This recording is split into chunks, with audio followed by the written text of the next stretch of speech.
Внимание! Говорит Москва. Передаем важное правительственное сообщение. Граждане и гражданки Советского Союза, сегодня в 4 часа утра, без всякого объявления войны, германские вооруженные силы атаковали границы Советского Союза.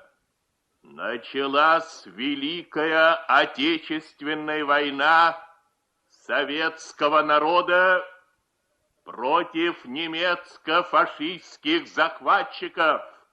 Наше дело правое, враг будет разбит, победа будет за нами!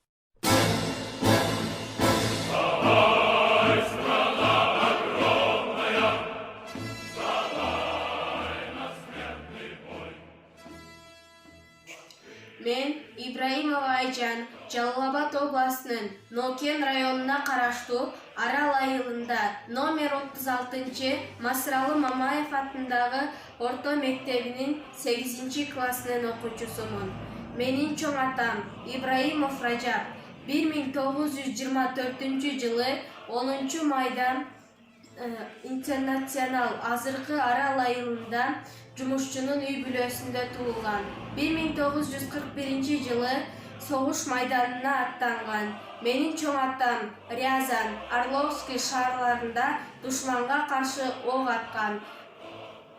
1943 жылы сол колуна ок тийип, катуу жарадар болуп кайтып келген.